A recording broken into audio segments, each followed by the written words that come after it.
I've always been fascinated by human beings and their lives and just talking to people. You see a lot of people that are, talking about how to get ahead in life, but they're not really doing anything themselves. So there's a lot of cynicism involved in that.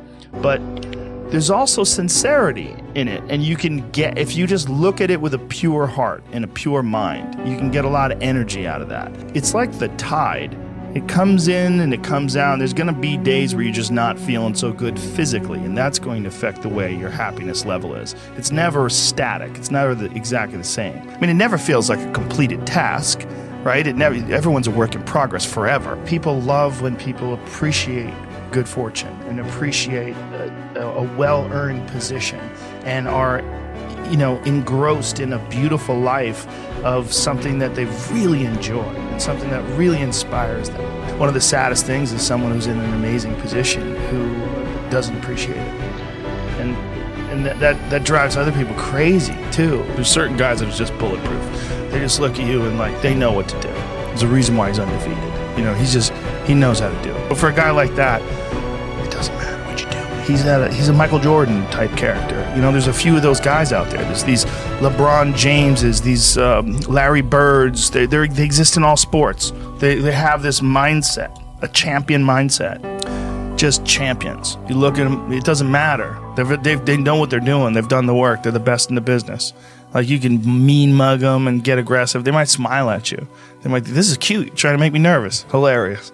See you tomorrow. There's certain guys that just, it doesn't matter. You can't get in there. There's certain champions, real champions. Potential education that you would get from that situation. The bad feeling that you get when someone scores on you is motivation for you to be better at defense. Whether it's someone who becomes really good at playing chess or someone who's really good at martial arts or whatever it is, there's a great feeling in overcoming these difficult things. It makes me want to work harder. And in that sense, as long as someone's not doing anything bad, as long as someone's not victimizing someone, what they're doing is they're showing you that it's possible to do better than you're doing. Yeah. And that's good. Participating in things that are going to test you is so critical. Giving them this opportunity to realize that there's a line between success and failure, and that you could push through that line. You could become successful at something. My concentrating on people that suck or being jealous about people that are doing well does me zero good. But instead, if someone does well, I can be inspired. And I can get fired up by it. But if you only concentrate on the things you care about that mean something to you and learn how to do that, you're learning how to avoid the little road bumps and the ditches on the side of the road. There's no positive benefit in underestimating someone. It's a martial arts thing. Because in martial arts, you can't be jealous of someone else's ability. You have to realize you might have to fight them someday. So by realizing that they're really good, you're forced to be objective about it, and you have to go to work. Wondering why other people's success or wondering why other people are successful is the refuge of losers. It's so deep-seated in us. And it can cause so many unnecessary conflicts for no reason. It's so escapable too.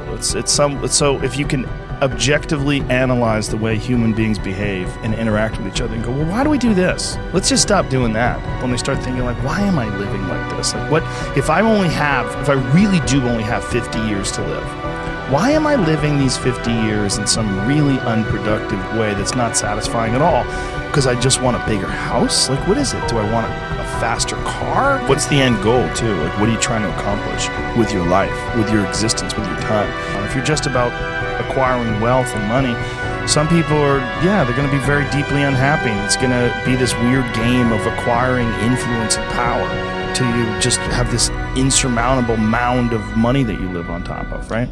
What is the purpose of this path that I'm on now versus a path that I could be on? I think the real concern is AI is going to rationally analyze our behavior and our reliance on emotions and all these human reward systems that we have built in, the way it's affecting our society and the way it's affecting how we govern ourselves and how we behave amongst ourselves. And we're a part of a system that we didn't agree to it. We just all of a sudden found ourselves in it, and we're trying to make it fit us. And some people, I guess, like the corporate world. I got lucky and I found a bunch of that I like. And if you had said to me You know, if you asked me if I was, outside of my life, and if I didn't know that I existed, and you said, do you think it's possible to be a cage fighting commentator / stand-up comedian? I'd be like, no. Right. They don't go together. These unconventional paths, they brought me something that I wasn't getting from regular life. It was a feeling that I was completely unused to in the 14 previous years of my life. All of a sudden, there was this feeling that I was unusual. I was unique. I was special. There was no way I was ever going to be able to hold a regular job. And then I got lucky when I was 21 and I found stand-up. And so from then on, I'd kind of like locked into this thing where I'm just going to do what I like, because everybody's giving me advice to do this and advice to do that, and it never seems to be what I want to do.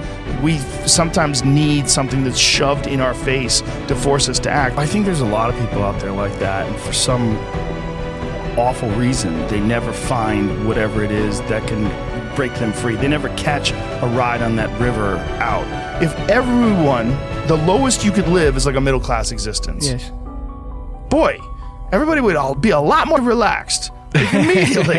If you always had meals, you always had food, you always had a roof over your head. Everyone lives middle class. Right. If we really are on a team and we see someone who's completely downtrodden who's on our team and we ignore them, well, that's not much of a team, is it? No. I mean, that's what I feel like when I come to red lights and I see homeless people. That whatever genius they have is wasted on this nonsensical existence. You choose to try to enrich yourself with this difficult experience and the challenge of it and try to overcome that challenge. Instead of your challenge is not to get killed by a gang. Wouldn't it be more ethical if everybody started from the same starting block? Well, that's what's wrong with the world, right? What's wrong with the world is some people are they have a terrible hand of cards they've been dealt. That's what everybody really wants, right? You want to be comfortable, right? In terms of like your ability to exist. And then all the things you're doing that you struggle with should be a good percentage of them, other than emotional and friendship type things, should be of your own choosing. The idea that that's impossible seems so insane. It almost seems like, well, then nobody should live like that then. Well, so many of us are trapped in the expectations and values of our parents too. That's a real problem when people don't let their children become an individual. And your attitude has a giant effect, not just on your life, but on other people's lives around you. That's the other thing about it. Those I can't catch a break guys, get them away from me. I can't be around those guys. I don't want to hear that. I think what you can do is be yourself. And what you can do is express yourself. And what you can do is constantly seek to improve and grow.